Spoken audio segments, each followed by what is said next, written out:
Belum ada multimedia learning dengan apa misalnya ini children with autism, emotion recognition ini juga belum belum terhubung secara langsung.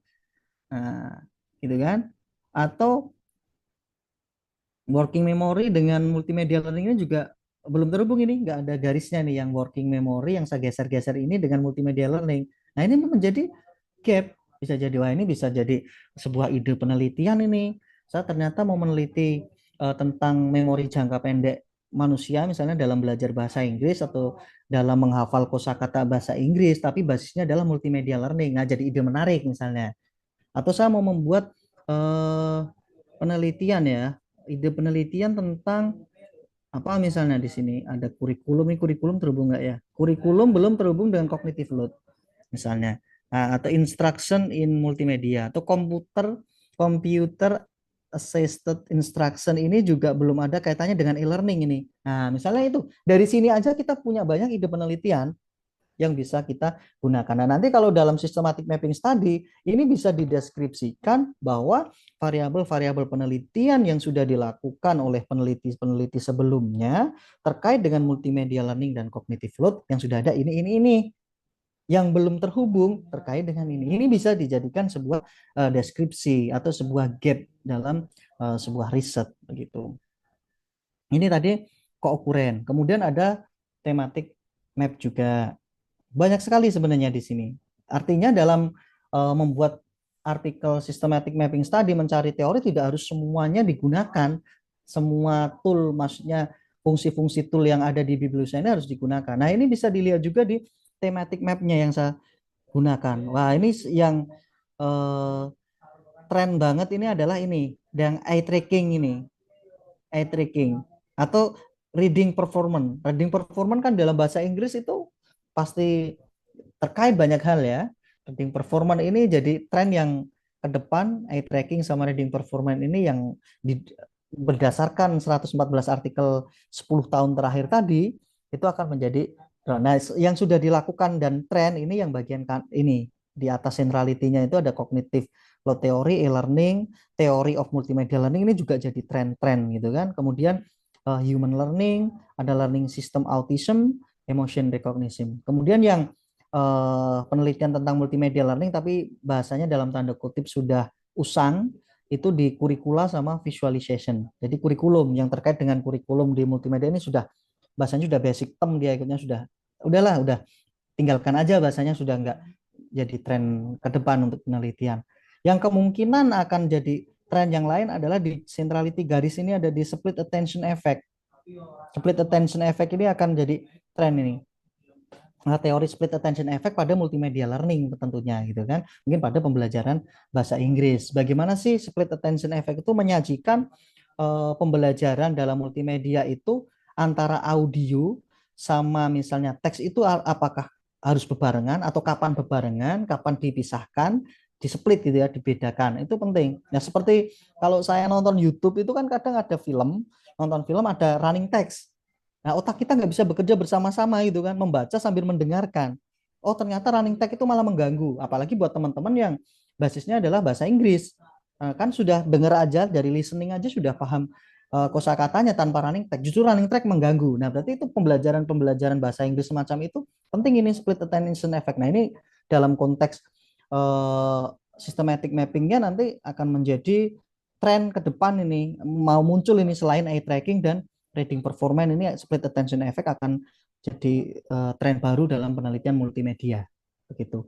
Apalagi dalam bahasa Inggris itu kan perlu ya dalam pengajian multimedia misalnya untuk pembelajaran-pembelajaran yang memang yang ngikuti zaman kekinian tetapi tidak meninggalkan hasanah-hasanah keilmuan bahasanya. Apalagi dalam listening, dalam reading dan sebagainya butuh media misalnya, oh media yang seperti apa. Nah, ini bisa menjadi ide nanti.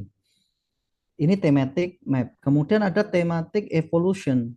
Thematic evolution ini juga di play ini bisa dilihat ada beberapa nanti ada yang uh, time slash one-nya seperti apa. Time slash ini ada yang muncul, ada yang tidak biasanya gitu kan. Yang ini jarang dipakai yang tematik.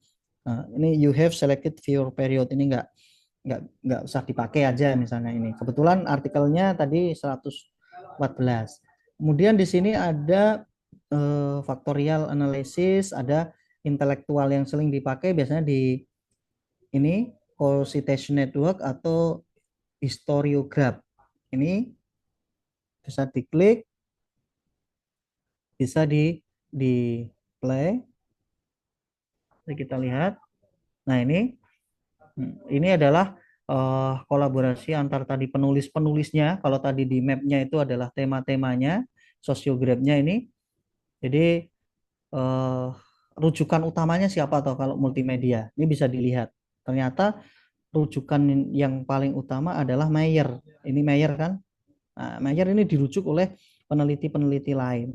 Termasuk Castro Alonso ini kan menulis banyak, tapi dia rujukannya adalah Mayer. Oh, berarti grand teori dari multimedia learning itu ada di Mayer. Pasti buku-bukunya Mayer ini sebagai rujukan utama untuk penelitian-penelitian yang terkait dengan multimedia.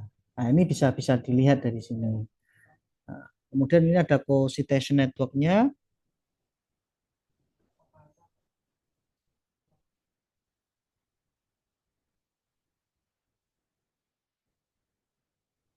Ini di play di start yang bagian atas. Nah, ini juga bisa dilihat dari sini juga. Tadi Cosetes. Nah, ini Mayer 2009 ini ya, jadi rujukan utama. Artinya semua artikel-artikel yang lain. Nah, kemudian si Sweller ini yang menaungi teori-teori tentang cognitive load. Berarti ada dua orang yang menjadi centrality. Yang multimedia learningnya itu dari Richard E. Mayer, bukunya yang berarti artikel yang 2009 atau mungkin buku 2009 ini rujukan utamanya itu terlihat paling besar. Kemudian Sweller ini juga jadi rujukan paling besar terutama di artikel yang di tahun 2011 karena kita ngambilnya kan 2000 tadi ambil artikelnya 2015 sampai 2015 sampai 2025. Tapi yang jadi rujukan artikel-artikel 10 tahun terakhir adalah Sweller.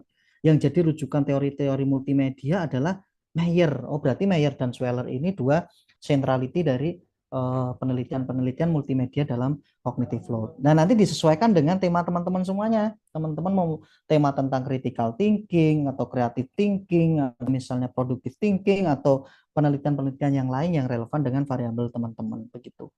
Itu gambarannya. Karena waktunya terbatas, sementara ini yang bisa saya sajikan di sini nanti basis diskusi saja karena tadi Bu Sylvia juga sudah menyampaikan banyak pertanyaan begitu. Nah, saya berikan contoh risetnya. Contoh riset maksudnya tadi penyajian dalam bentuk artikel yang sudah jadi begitu. Sebentar saya share screen PDF.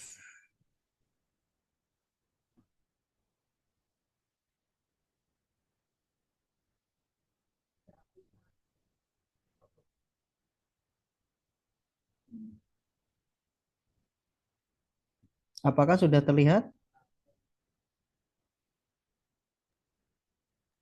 Sudah, Pak. Ya, ini ada penelitian saya dan Pak Tris juga ini di tahun 2023 ini kalau 2023 Research on Mathematical Belief Systematic Literature Review. Ini di jurnal Q2 International Journal of Evaluation and Research in Education. Kemudian ini di jurnal Aljabar. Ini Sinta 2 ya Pak Tris kalau nggak salah ini. Kalau nggak Sinta 2, Sinta 1 saya lupa ini.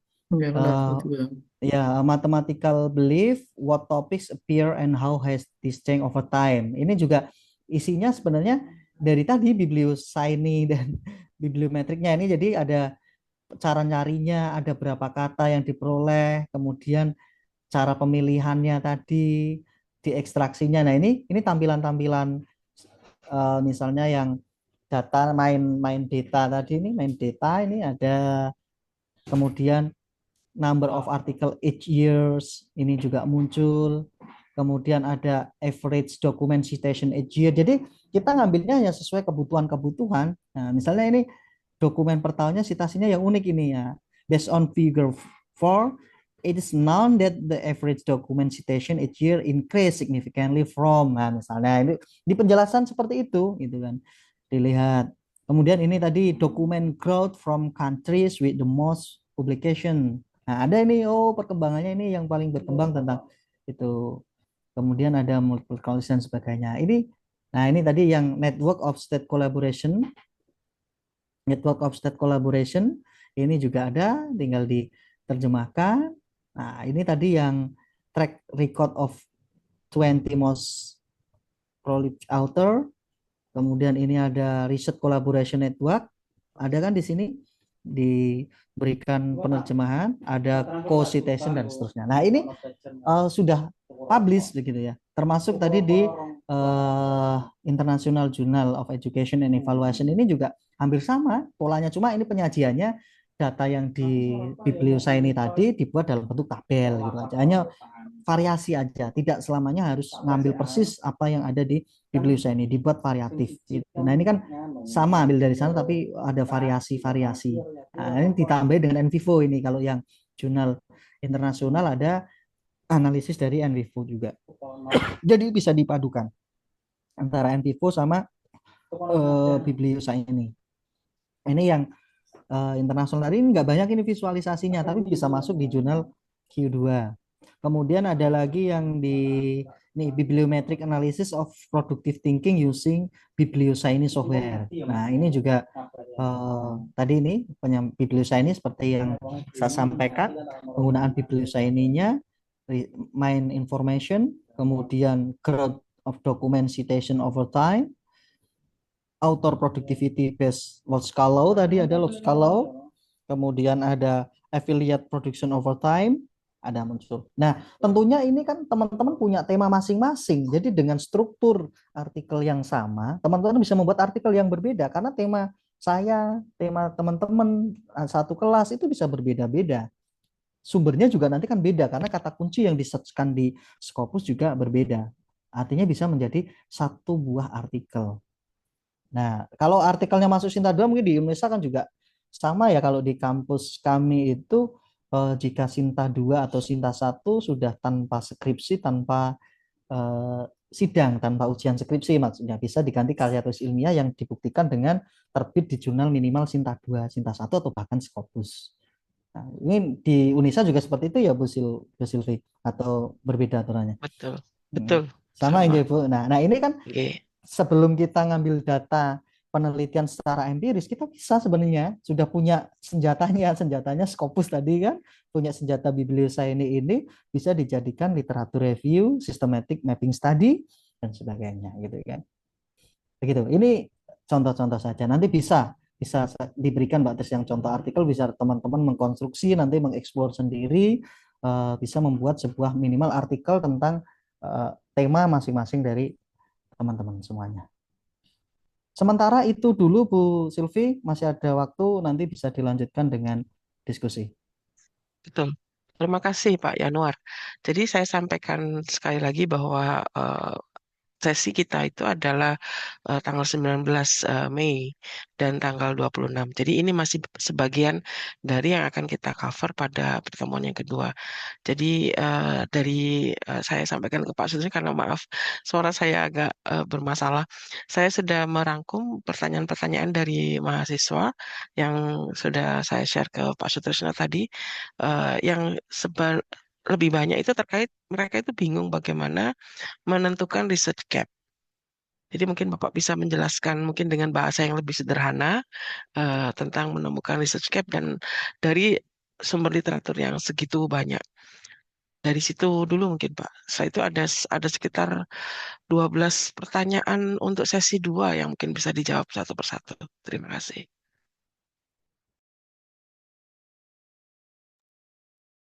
Off mic. Oke, mohon Oke. izin.